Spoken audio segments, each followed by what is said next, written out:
You know, we all think we know the story of the fall of man. We see it as the original sin. But what if it wasn't a sin at all? What if it was all part of the plan? Today, we're exploring a pretty radical idea that the fall was meticulously designed. This is the architecture of the fall. We usually see the story of Adam and Eve as this tragedy of disobedience, right? A huge, catastrophic error. But let's flip that on its head. What if the fall wasn't a mistake? What if it was actually part of a deliberate divine plan?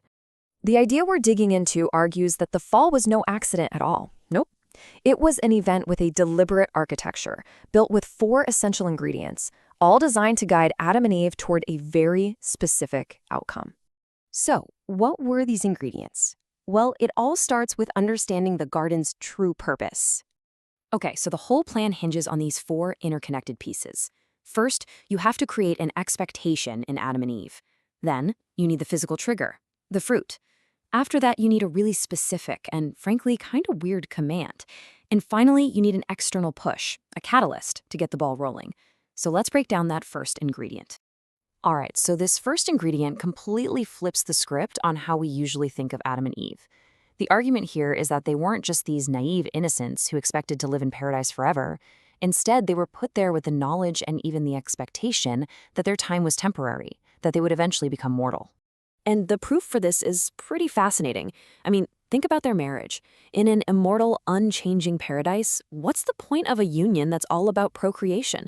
It only really makes sense if it was meant for a mortal future, a world where they could have kids. From this viewpoint, the fall wasn't a surprise. It was something they were waiting for. Okay, so if mortality was the goal, you needed a way to make it happen. And that brings us to ingredient number 2, the fruit. The source uses some pretty striking language, a degenerate fruit that had the seeds of death inside it. And here's the key part. It wasn't hidden away. It was placed right there in the middle of the garden. Easy to see, easy to get to.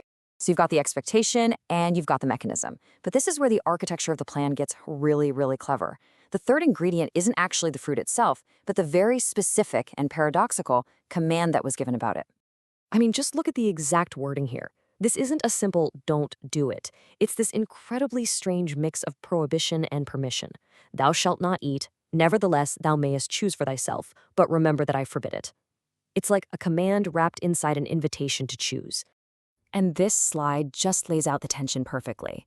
On one side, you have how Adam and Eve saw it, a black and white absolute command, a dead end.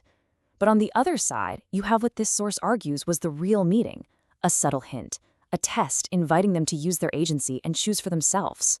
But here's the catch in the plan. They just didn't get the hint.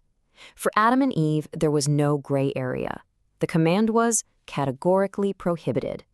The idea of deliberately disobeying God, even to achieve the mortality they expected, just wasn't something they would do. And this created a stalemate. So you've got this stalemate. Adam and Eve aren't going to make the choice themselves. The clan needed one final piece to break the deadlock. It needed an external push. It needed the fourth ingredient, an unwitting catalyst. And this is where the story's traditional villain enters the scene, but maybe not in the role you'd expect. According to this view, Lucifer showing up wasn't an accident. He was allowed on Earth for one specific reason, to be used as a tool to accomplish a divine purpose that he was totally clueless about. And this quote says it all, doesn't it? He knew not the mind of God. Lucifer thought he was derailing the whole plan, but in reality, his own pride and his ambition were providing the exact push that was needed to make the plan succeed. He was a pawn in a game he didn't even know he was playing. So his strategy had to be indirect. The idea is he used a serpent because he knew Adam and Eve wouldn't listen to him personally. I mean, they were there when he got cast out. He needed a middleman, a spokesperson, to deliver his tempting arguments. And just notice how clever his opening line is. He doesn't command her. He doesn't threaten her. He asks the subtle, sneaky question, "Yea, hath God said?" It's a classic tactic. It immediately puts Eve on the defensive and makes her justify God's rule. And Eve's response is totally straightforward. She just repeats the rule as she understands it. We can eat from any other tree, but God told us not to touch this one or we'll die. For her, it was simple. It was direct. And then, here it is, the linchpin of the entire temptation. The serpent directly contradicts God's warning with total certainty. You shall not surely die.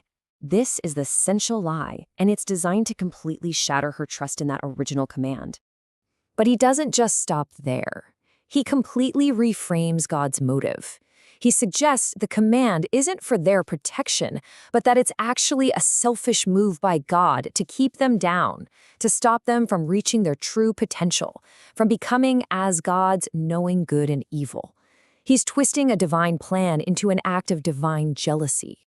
So once you have all these pieces in place, the whole event starts to look really different. It's time we rethink what we call the first sin. So let's just run through that full architecture one last time. You create the expectation of mortality. You provide the fruit to make it happen. You issue this paradoxical command that allows for choice but also discourages it. And then you bring in a catalyst who, in trying to wreck the whole thing, actually completes it. Every single piece had to work together perfectly. And that really brings us to the core takeaway here. From this point of view, the fall isn't a story about human failure or divine anger. It's the story of a planned, necessary activation of the mortal experience, all triggered by a perfectly engineered set of circumstances. So that leaves us with a really profound question to chew on. If the fall was a necessary and engineered part of a larger plan, how does that change the way you think about free will, the nature of sin, and the relationship between humanity and the divine?